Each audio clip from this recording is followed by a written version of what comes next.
Nagbabalik ang NCAA Season 92 only on SNA, 10 kulay, isang laban. Halftime na naman mga kapamilya, Letran Knights kontra sa EAC Generals. Pero nangunguna ang Generals sa score na 35-33. Alam natin ngayon, ang daming graduating seniors, kaya naman panoorin natin ang isa sa kanila, si Jom Soliano sa NCAA Timeout.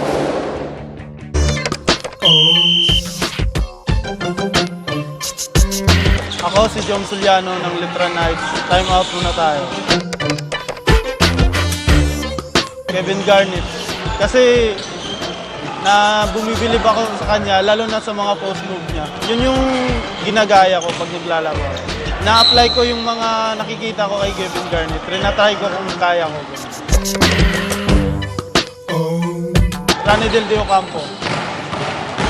Kasi ganun nga, gaya ni Kevin Garnett, magaling din siya sa post move. Tsaka may laro din siya sa labas. Liza Soberano. Maganda, mabait. Siguro si Gio Alala. Kasi parang kumbaga kung maglaro siya, hindi individual. Mas importante sa kanya yung team. Siguro sa Beda, si Tangkua. Kasi nga, napakalaki ng naging step up niya. Kasi ngayon mas naging agresibo siya. Nabigyan siya ngayon ng kumpiyansa sa Beda. At pareho nga silang tubong CDO ng kanyang idol na dito sa NCAA na Gio Halalon.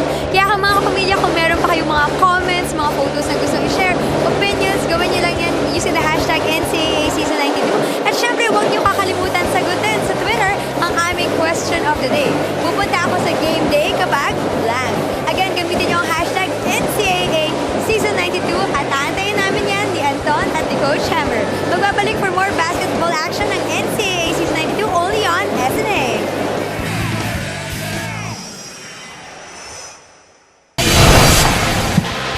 Nagbabalik po ang NCAA Season 92, 10 kulay, isang laban dito lang sa SNA kung saan patuloy kaming sumasaludo sa pusong palaban ng lahing Pilipino. At the half, ang ating talaan 35 para sa EAC, 33 para sa champions nung nakaraang season, ang Letran Knights. Maraming salamat muli sa inyong panonood.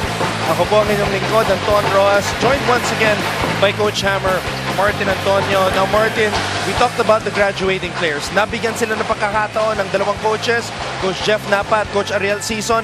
Pero itong mga players na to mukhang gustong seryosohin ang ating bakbakan. Dalawa lang ang kalamangan ng Generals. Oo, napakaganda nga ng ginagawa ng EAC Generals. So second quarter, inatake nila ng inatake ang depensa ng Letran Knights. Makikita natin sa ating stats ngayong halftime.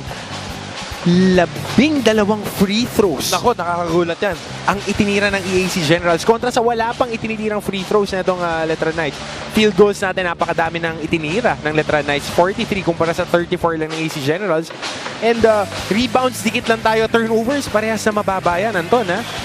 Ngayong laro natin na ito, mas kontrolado, mas maganda ang tempo kahit maraming shot attempts na naipupukol ang dalawang teams.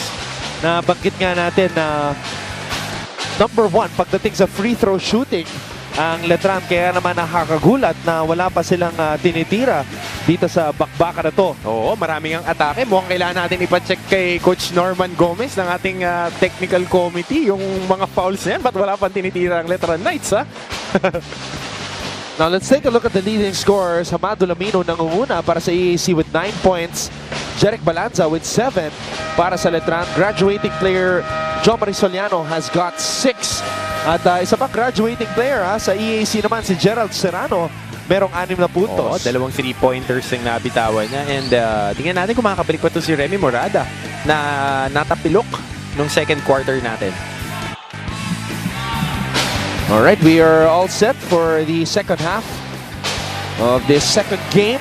Kanina nga, tinampakan ng San Sebastian ng Jose Rizal University. Oo, deflated na yung JRU yung game na yun. And you gotta give credit where credit is due na napakaganda ng inilaro ng Stags. Yesterday, this afternoon rather, at they prepared well yesterday. Definitely. stats, finishing the season with an 8-10 record, JRU 9-9. How would you assess the performance of San Sebastian in the first year of Coach Egay Macaraya? They picked up the system very well the second round. Maganda ang inilaro nila nung ikalawang parte ng ating torneo. Next year, they would be very, very, very interesting. The way that they ended this year, and wala halos gagraduate dun sa core team niya. Sa core ng team ni Coach Egay Macaraya, and the toughness is already there. Samantala, Amado Lamino showing us his toughness on the inside as he's able to score plus the foul. Talking about Amado Lamino, over 3 defenders na nakapayong sa kanya. Kinuha na ng offensive rebound and a putback off the window, taking the harm and the bucket.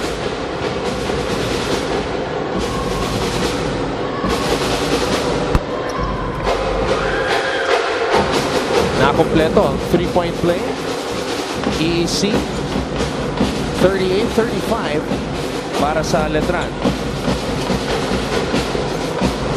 Balanza using the Aprecu screen. Aprecu gets the ball back. Aprecu binigay dito kay JP Calvo. Back to Felix. Felix with a jumper. It is short. Felix grabs his own miss. Hindi lang naitapos yung play.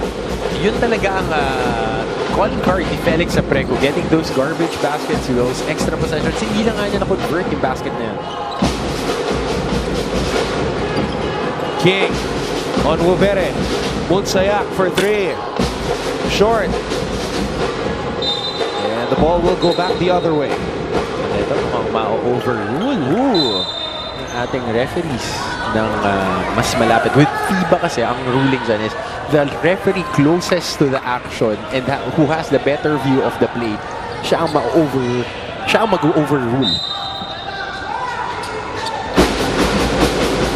Ay mukhang ibinalik nga doon dahil mas maganda ang view ng referee natin on the top of the playing field. Talking about referee number 2, si referee Emmanuel Farahon.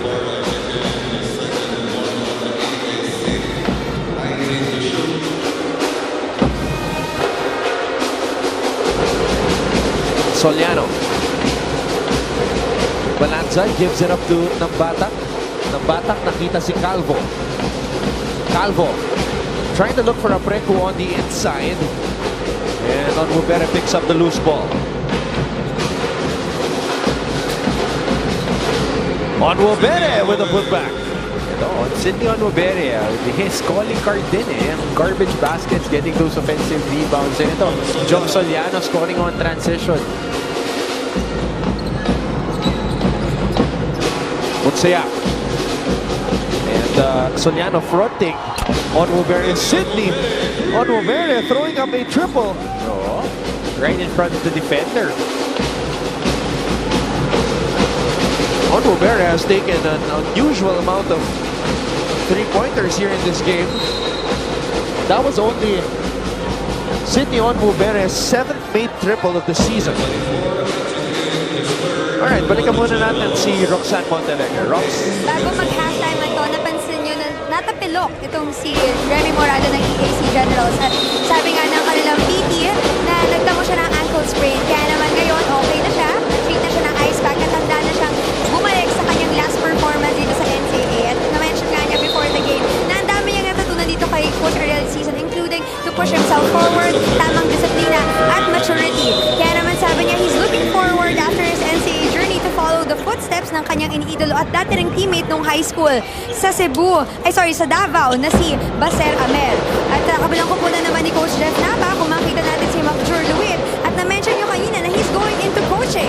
But there are other 2 things din na gusto pa niyang gawin, which is to play when he has the opportunity and to also further his studies in engineering. So he can do all 3, pero balik muna siya ngayon sa game. At sabi nga niya rin kanina, if there's a great lesson that he learned here is bawal kang tumakbo sa kinatatakutan mo. So titignan natin for his last performance kung hindi nga siya matatakot sa EAC Generals. Anton? Maraming salamat, Roxanne. And nakakatuwa na ating mga atleta, our student athletes, are thinking of options outside of the game. Of course.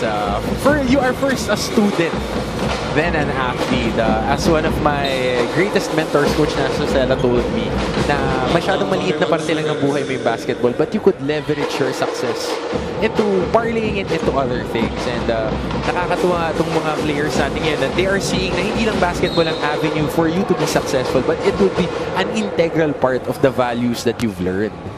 Pag Joel Luib nga, sinabi ni Roxanne, he could be a coach. Tutulungan niya si Coach Alvin Ayo sa Lasal. Could be a practice player too.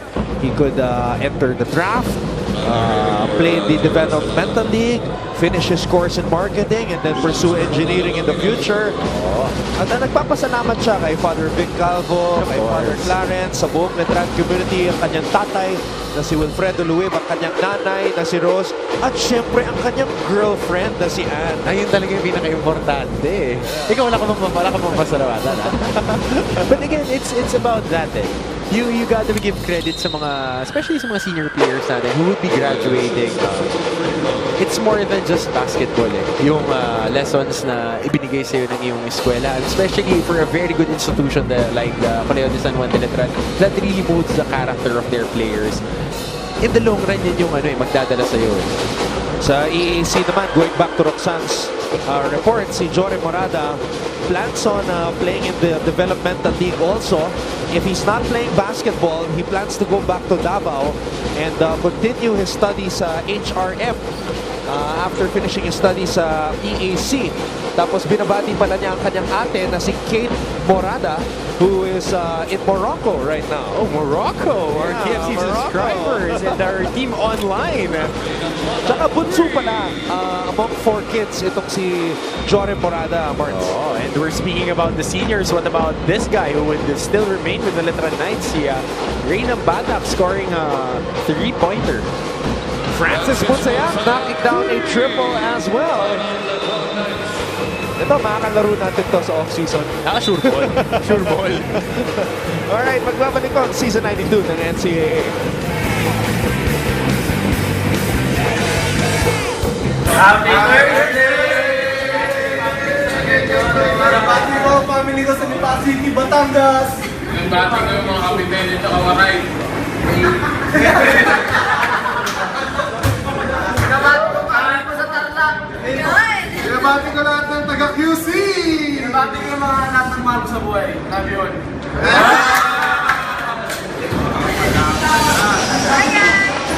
Alam mo, Anton, ang daming masasaya ngayon doon sa mga happy time, lalo na doon si Sir Alan ng LPU. Loyal na loyal sa misis niya. Nakasama niya ngayon. And sa son niya na si Anton Laico. Idol na idol niya si Reynam Batak. They're always watch and support like si yung Pirates. He's part of Coach Topek's staff, support staff, and really part of the NCAA family. And Lyceum still has one more game remaining bukas. And ito, yung mga wala nang bukas na natitira. Francis Monsayak emptying the barrel today with his second 3-pointer of the quarter. And this is now the biggest lead of the game para sa Emilio Aguinaldo College. 51-44. Okay, balikan muna natin ating mga tweets. Erica Cruz, nako, inabang na ang Arellano University Chiefs. She is proud to be an Arellanite. Maganda yung laban bukas. San Beda Arellano for all the glitz and glamour ng second round. A possible finals preview. Yeah, possible finals preview, but we still have games to play. Yep, we got CSB and LPU to start things off. Coverage begins 11:45 in the morning. At pagkatapos nun, sabi ko nga, Mapua and Perpetual. Whoever wins would be number 3. The loser would be number 4, facing the number 1 team. It would be either Arellano if they win, or the San Beda Red Lions if they win tomorrow and win a playoff game. And then of course, the highly anticipated Arellano San Beda matchup at 4 p.m. as Soliano scores again. Ito naman si Jong Soliano, just like Jory Morada, is also the bunso 5 sila magkakapatid at bunso si Jom Soliano. And he'd like to thank his ate, yung panganay, si Lotalyn Salazar, for everything he has learned, for guiding him, for taking care of him when he was young. Jom Soliano says na if he's not playing basketball, gusto daw niya mag-ipon sa abroad. Wants to work abroad. Yeah, yan ang it's a calling. Hindi ka nga maging maliw ka sa pamilya. Nasanay na rin naman siya dahil naka-dorm yan si Jom Soliano sa Letran. And nakakatuwa, when you have fellow Filipinos abroad, because they'll really show you around. Exactly. Just like I experienced in Doha, Qatar, merong San Sebastian communities. Ay, lalo na yung mga taga San Beda, sa California, sa iba't ibang parts ng North America. We have alumni in Canada that really takes care of the team whenever we train abroad. I was there in Doha just over the weekend with Gretzel Soltones and other volleyball athletes. And we were... Ako yung mga posts mo na Fetty Wap Challenge. We'd like to thank Tita Bibi Lopez, a former volleyball player from San Sebastian, and her husband Jerome for really showing us around Doha, Qatar. Speaking of Fetty Wap Challenge, si Siege Tantenko may Fetty Wap Challenge kasama ang teammate mo, si Joseph Eriobu. Nako. Joseph Eriobu. Talagang sumasayaw yan kahit walang tugtog. I have enjoyed playing with that guy. He's playing also his last year right now for the Papua Cardinals. And Jom Soliano, one of our graduating players, sabi nga natin, playing a good game, 14 points, 5 boards, and 1 block. At sabi niya, they really became a family this year even though hindi nila madedepensa ng kanilang championship. Iba daw ang samahan ng Letran Knights this year. No, it's about that eh. Sabi nga sa akin ng isang kong assistant coach, si Coach Chito Victolero, it's about the relationships that you build through playing that would really stand the test of time. And we got a ball game, Marks. 52 all. Babalik po ang season 92 ng NCAA. Happy birthday sa ate ko dyan. I love you, Kate Porada.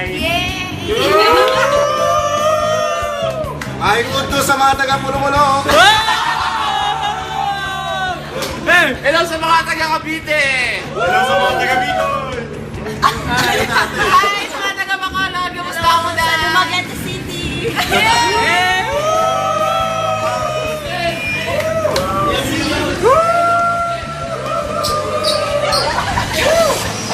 Okay, ganyan po kagulo sa locker room ng mga players.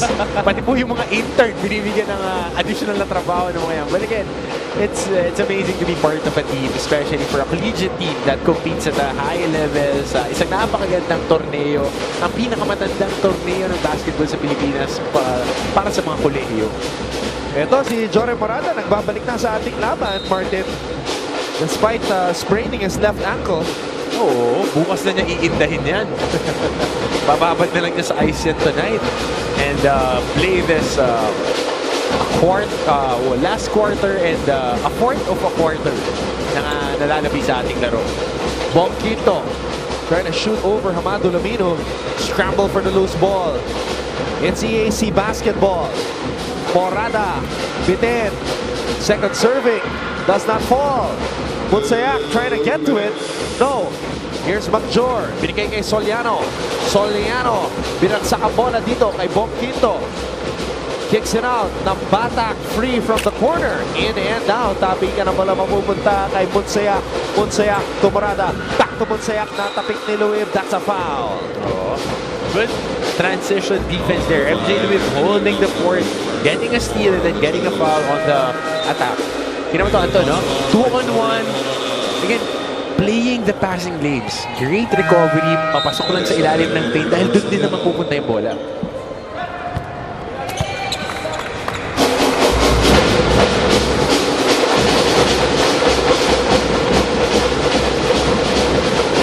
Luib. Abreku.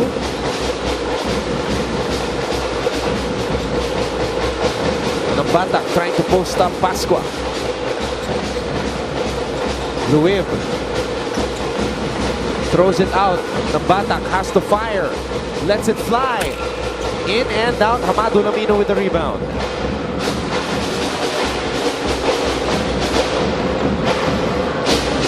Bunsi.